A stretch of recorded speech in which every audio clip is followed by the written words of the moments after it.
Elias, the stoic, elderly owner of the dusty archive, moves through his bookstore like a ghost, each aisle echoing the absence of his late wife, Clara. The scent of old paper, once a comfort they shared, now serves as a constant, poignant reminder of their life together. 1,000 shared memories trapped between fading covers.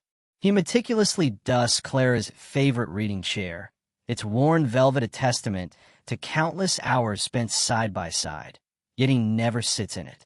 The loneliness is a heavy, almost physical weight, pressing down on the silence, and Elias finds himself avoiding the front window where Clara used to wave goodbye, unable to face the light without her.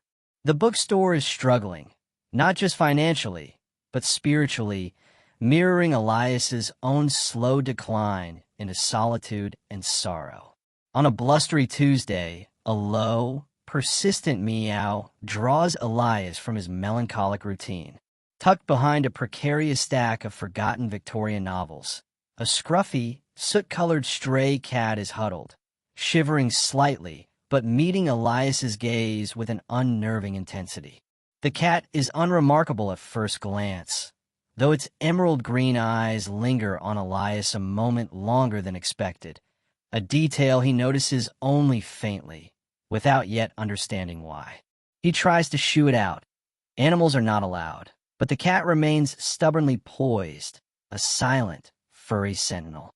As Elias turns to walk away, the cat jumps onto Clara's empty chair and settles in, an act of immediate, defiant comfort that catches Elias completely off guard, sparking a flicker of surprise and a tiny, almost painful pang of curiosity. Elias reluctantly prepares a small saucer of milk, an act he hasn't performed since caring for his childhood pet. As the cat laps greedily, Elias notices a distinctive patch of white fur on its chest shaped vaguely like a teardrop. It sends a shiver down his spine. Something about the patch strangely reminds him of the emerald pendant Clara wore every single day, the one that disappeared during her final days. He remembers her distress, frantically trying to point to the floor, a gesture he had mistakenly dismissed as the confusion of illness. The resemblance unsettles him, stirring a feeling he hasn't experienced in years. He names the cat Emerald and finds himself talking to her, recounting forgotten anecdotes about Clara, sensing a strange lightness he hasn't felt since his loss, as if a silent, understanding presence has finally filled the void. Days turn into weeks, and Emerald adopts the bookstore as its domain. Customers, initially surprised, are quickly charmed by the feline's peculiar habits.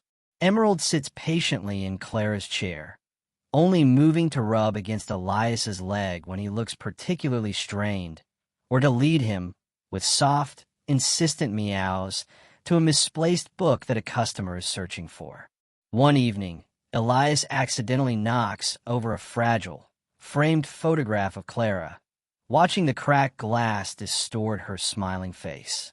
The accident shakes him deeply, triggering a wave of guilt and sorrow that leaves him momentarily paralyzed.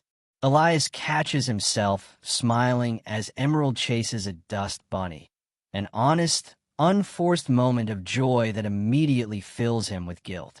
He questions the depth of his connection to the cat, dismissing it as a desperate projection of his grief.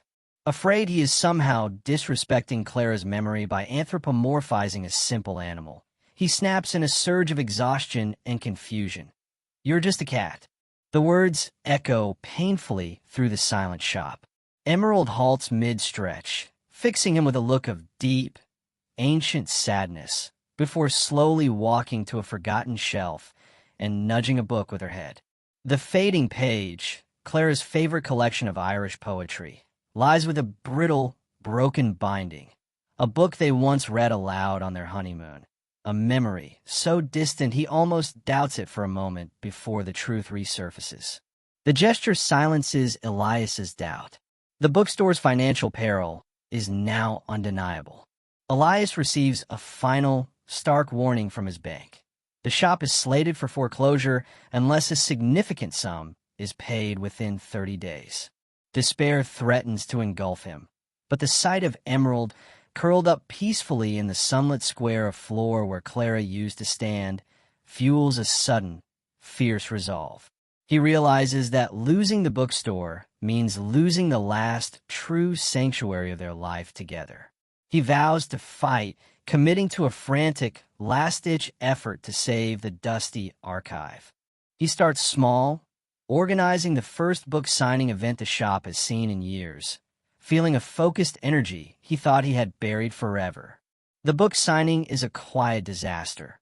Only 3 people show up, and the author leaves early, disappointed. However, one young student lingers behind, charmed by the cat, and taking photos of Emerald posing on the antique books. Elias tries to hide his humiliation, but the silent understanding in Emerald's eyes nearly breaks him. That evening, Elias's phone, usually silent, begins to buzz incessantly. The student's photo begins circulating quickly overnight, attracting dozens, then hundreds of shares from local book lovers. By morning, a small but dedicated community of book lovers and local history enthusiasts rallies around the dusty archive. Local news crews start calling, and Elias, pushed by the sudden influx of attention, reluctantly agrees to an interview. During this segment, as Elias speaks about the bookstore's history and Clara's memory, Emerald gracefully leaps onto the counter, sitting directly beside Elias and staring straight into the camera. The segment ends with a plea for donations and local support, and the image of the stoic old man and his charismatic cat becomes a symbol of the fight to save a beloved community landmark. A sleek, aggressive real estate developer, Mr. Sterling, arrives at the bookstore. He isn't a customer. He's there to pressure Elias into accepting the foreclosure and vacating the building. His cold, calculated tone contrasts sharply with the warmth of the shop, intensifying Elias's growing sense of threat. The developer's visit galvanizes Elias. The 30-day deadline is ticking, and the reality of the required amount feels insurmountable. He stays up all night, poring over old ledgers, trying to find a hidden asset or a forgotten savings account. Exhausted and discouraged, he leans his head against a dusty shelf.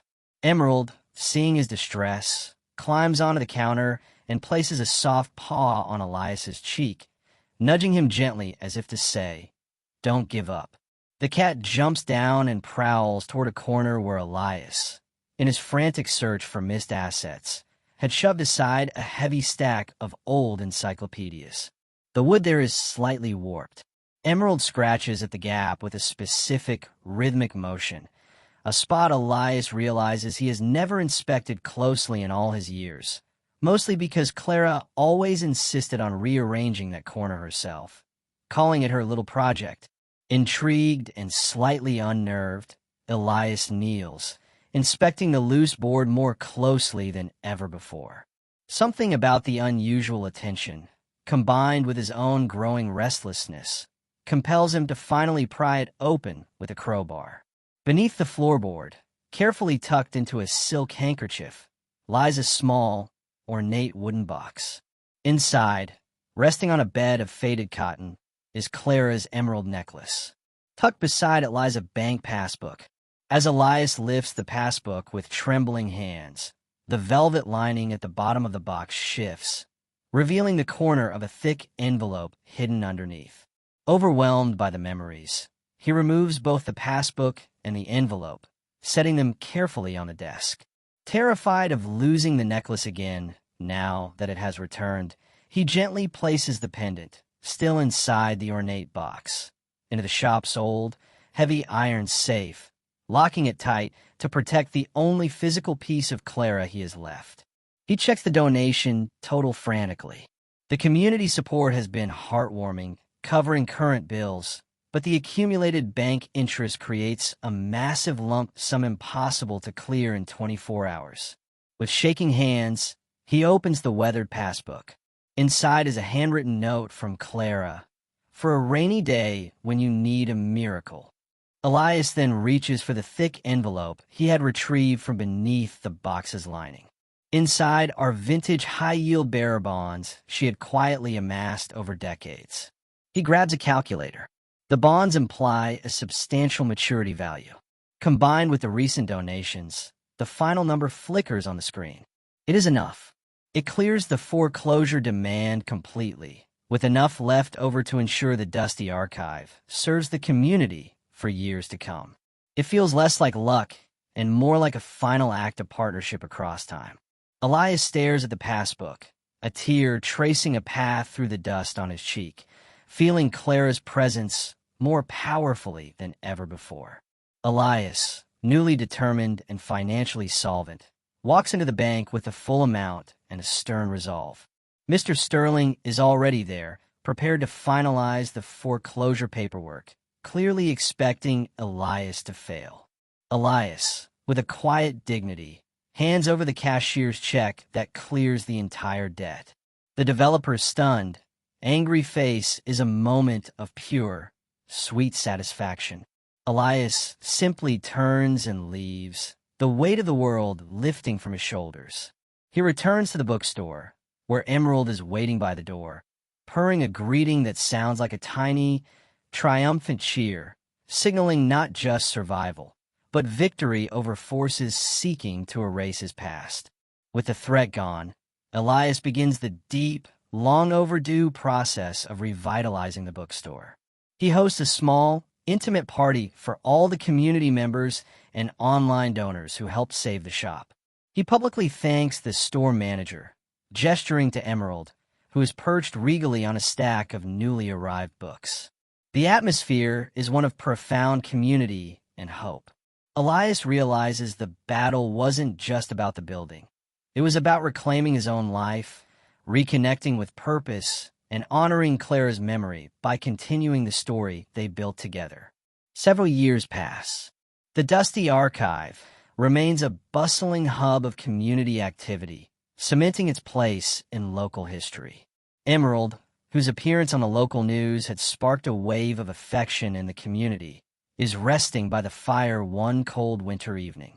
Elias, preparing to close, watches the cat breathe shallowly, realizing Emerald is very old and fading. He sits beside the cat, stroking its soft fur and recounting the day they met, thanking the feline for bringing Clara's spirit back to him. Emerald looks up at him with those brilliant green eyes one last time, lets out a tiny, soft purr, and then closes its eyes forever. A profound sadness washes over Elias, but it is a gentle grief mixed with overwhelming gratitude. The next morning, seeking comfort, Elias goes to the old iron safe to retrieve the pendant, needing to hold the only physical piece of Clara left now that her spirit seemed to have departed with Emerald. The dial hasn't moved. The safe is cold and securely locked, impenetrable to any living hand. He turns confused and freezes.